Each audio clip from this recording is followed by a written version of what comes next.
আসসালামু আলাইকুম ওয়া রাহমাতুল্লাহি ওয়া বারাকাতুহু। প্রিয় ভাই ও বন্ধুরা, কেমন আছেন? আশা করি সবাই ভালো আছেন। দেশ ও প্রবাস থেকে যারাই এই মুহূর্তে ভিডিওটি দেখতেছেন, আমার পক্ষ থেকে রইল আপনাদের জন্য আন্তরিক মোবারকবাদ।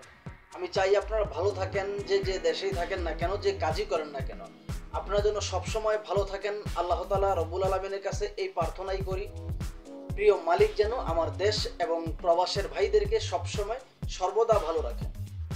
তো প্রতিদিনের মতো আজকে আবারও চলে আসলাম নতুন একটা ভিডিও নিয়ে, যে ভিডিওতে থাকবে গুরুত্বপূর্ণ কিছু তথ্য।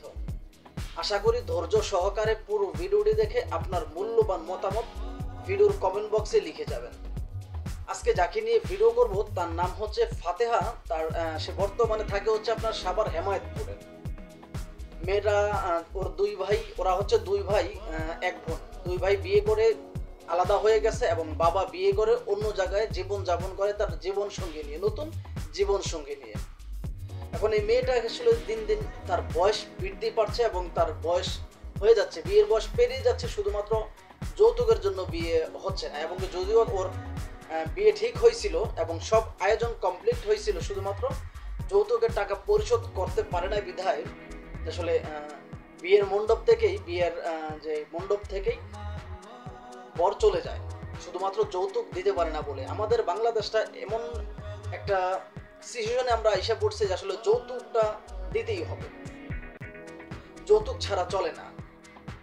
আমাদের বাংলাদেশটা এমন একটা সিচুয়েশনে এসে পড়ছি। তো যাই হোক, দেশের কিংবা প্রবাসের কোনো ভাই যদি আসলে সহৃদয়বান হন, এই মেয়েটার পাশে দাঁড়ান, আমি মনে করি আপনার জীবনটা মধুময় হবে। কেননা নদীর জল গোলা ভালো, জাতের মেয়ে কালো ভালো।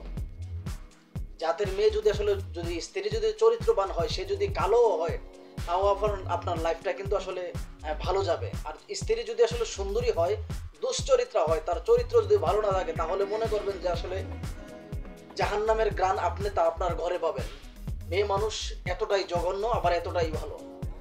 তো দেশের কিংবা প্রবাসের কোনো ভাই যদি আসলে এই মেয়েটাকে বিয়ে করতে চান, বিয়ে করতে পারেন। আমি মনে করি আপনার জীবনটা মধুময় হবে। যদিও আসলে একটা জিনিস শ্বশুর পাবেন না, কিন্তু শাশুড়ি পাবেন। যদিও শাশুড়িটা বৃদ্ধ হয়ে গেছে, শ্বশুর বাড়ির আদর আপনি পাবেন না। তো কোনো দেশের কিংবা প্রবাসের ভাই যদি আসলে মেয়েটাকে বিয়ে করতে চান, বিয়ে করতে পারেন। এবং আগেই বলে দিচ্ছি, মেয়েটা কিন্তু আসলে যৌতুক দিতে পারবে না। জাস্ট এতটুকুই ওর প্রবলেম, যৌতুক দিতে পারবে না। তো আপনারা ভিডিওটা একটু খেয়াল করেন, এই সুন্দরী আপুটা কি বলে। আপনাদের কাছে একটা অনুরোধ, যে আসলে এই মেয়েটা যে কথাগুলো বলবে বা আমি যে কথাগুলো বলতেছি, এই কথার মধ্যে কার কথাগুলো কতটুকু যুক্তিযুক্ত, দয়া করে আমার ভিডিওর কমেন্ট বক্সে লিখে যাবেন। কারণ আপনাদের একটা লাইক, একটা কমেন্ট করতে কিন্তু বেশি সময় লাগে না, হয়তো 2 সেকেন্ড কিংবা 5 সেকেন্ড সময় লাগে। আপনাদের একটা কমেন্ট কিন্তু আসলে আমাদেরকে ভিডিও বানাতে আরো অনুপ্রেরণা জাগিয়ে দেয়। তো ভিডিওটা একটু খেয়াল করেন, এই সুন্দরী 12 ভাতারিটা কি বলে। ওয়ালাইকুম আসসালাম। এটা আলহামদুলিল্লাহ ভালো। আমার নাম ফাতেহা। মা আছে আর আমি আছি। ভাই বোন আছে, ভাইরা বিয়ে করে চলে গেছে। মাটাকে নেই আমি আছি। নাই বাবা নাই, বাবা নাই, বাবা বিয়ে করছে, সে কি আর দেখে আমাকে? জি, বিয়ে করে আলাদা। হ্যাঁ, আলাদা থাকে। আপনি করেন নাই? আমি করছিলাম, টাকার লেগে বিয়ে হয় নাই, বিয়ে ভেঙে গেছে, যৌতুকের লেগে চলে গেছে। এখন টাকা না দিতে পারলে তো বিয়ে ভাঙবই। গরিব মানুষের তো কপালটাই এরকম হয়। এখন বর্তমানে হেমেতপুর আছি, দেশের বাড়ি বগুড়াতে। আর সে একটা ভালো মনের মানুষের জন্য, যদি একটা ভালো মানুষ পাশে থাকতো, তাহলে বিয়ে শাদী করে সংসার করতাম। আছে, অনেকে আছে শুধু টাকার জন্য তারাই করে, কিন্তু আমার টাকা কোনো, মানুষের বাড়ি কাজ করে খাই। টাকা না থাকলে কিভাবে বিয়ে শাদী হবে? আশা করি আপনারা এই ফাতেহার মূল্যবান কথাগুলো আপনারা শুনতে পারছেন। বর্তমান সময়ে আসলে 12 থেকে 15, 16, 12 থেকে 15 কিংবা 16 বছর, এর মধ্যেই কিন্তু আসলে 100% থেকে গৃহস্থ সম্প্রদায় 100 থেকে 95% মেয়েদের কিন্তু বিয়ে হয়ে যায়। আর এই মেয়ে বলতেছে টাকার জন্য নাকি তার এখনো বিয়ে হয় না। বর্তমান যে সময়, এই বর্তমান সময় আমি যতটুকু জানি যে আসলে বেশি একটা যৌতুকের প্রয়োজন হয় না। শুধুমাত্র দেখা যায় কাজের ক্ষেত্রে যৌতুকের প্রয়োজন হয়। 100% থেকে 97-98% মেয়েদের যৌতুকের প্রয়োজন হয় না, কেননা আল্লাহ তাআলা আমাদেরকে যথেষ্ট পরিমাণ দিয়েছে। এখনকার মানুষ ভালো একজন মেয়ে চায়, ভালো একজন পুত্রবধূ চায়, বা ভালো একজন লাইফ পার্টনার চায়।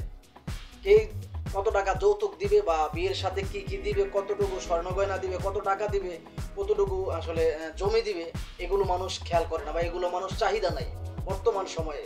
আমরা অতীতে দেখতাম এই বিষয়গুলো, যে আসলে বিয়ের সাথে একটা রেডিও কিংবা একটা ডেক সেট, একটা সাইকেল, এরকম কিছু আসলে যৌতুক দেওয়া হইতো। কিন্তু বর্তমান সময়ে এই মেয়েগুলো যে বলে, প্রত্যেকটা ভিডিওতে বলে যে আসলে যৌতুকের জন্য আমার বিয়ে হয় না। আর আপনি দেখবেন এই প্রতিবেদন নামে ডিজিটাল ভিক্ষার যে ভিডিওগুলো, 100% থেকে 95% মেয়েদের বাবা থাকে না। এক হলে বাবা মরে গেছে, আর নয়তো বাবা বিয়ে করে অন্য কোথাও চলে গেছে। 100% থেকে 95% মেয়েরাই কিন্তু এই কথাগুলো বলে। এমনকি আরেকটা জিনিস খেয়াল করবেন যে আসলে এই মেয়েগুলো এখানে 100% থেকে 95% মেয়েরাই কিন্তু বলে যে আসলে আমার কেউ বলে আমার সৎ মা, কেউ বলে যে আসলে আমার ঘরে আপন মা বেঁচে নেই, মরে গেছে, এরকম বহু কথা বলে। ওরা কিন্তু আসলে ওদের বাবা মা সব কিছুই আছে, ওদের বাবা মা ভাই বোন আত্মীয় স্বজন এবং কি হাজব্যান্ড ছেলে সন্তান সব কিছু আছে। আপনারা ওর বডি ফিটনেসের দিকে একটু তাকান বা ওর চেহারার দিকে একটু তাকান, যদিও ও মাস্ক পরে আছে। আমরা বর্তমান সময়ের যে ছেলেরা আমরা এতটাই পারদর্শী যে আসলে একটা মেয়ে যদি মাস্কও পরে, ওই মাস্কের ভিতরে ওর রূপটা কেমন হবে বা ওর ফেসটা কেমন হবে সেটা আমরা অনুভব করতে পারি। আমরা ছেলেরা এতটাই আসলে পারদর্শী এখনকার বর্তমান সময়ে। ও যদি মাস্কও পরে থাকে, মাস্কের ভিতরে ওর চেহারাটা কিরকম এটা আমরা কইতে পারি। আপনারা একটু খেয়াল করেন যে আসলে ওর যে চেহারাটা, ওর এই চেহারায় ও কি আজ পর্যন্ত অবিবাহিত? আপনাদের কাছে আমি প্রশ্ন করি, আমার ভিডিওর কমেন্ট বক্সে লিখে যাবেন। এই সমস্ত মেয়েগুলো যে প্রত্যেকটা ভিডিওতে এসে বলে যে আসলে কেউ বলে আমার মা নাই, কেউ বলে আমার বাবা নাই, কেউ বলে আমার বাবা বিয়ে করে চলে গেছে, কেউ বলে আমি সৎ মার কাছে বড় হয়েছি, নানির কাছে, দাদির কাছে, চাচির কাছে, চাচার কাছে, 14 গোষ্ঠীর কাছে বড় হয়। ওরা কখনোই ওদের আপন মায়ের কাছে বড় হয় না।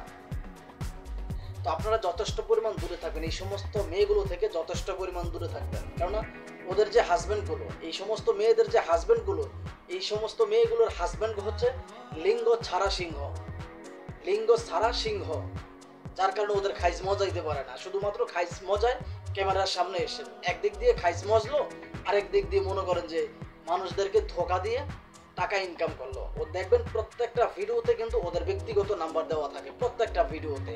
আর ওরা কিন্তু এক এক সময় এক একভাবে ভিডিও করে, কখনো মাস্ক পরে, কখনো সালোয়ার কামিজ পরে, কখনো শাড়ি পরে, কখনো বোরকা পরে, কখনো হিজাব পরে।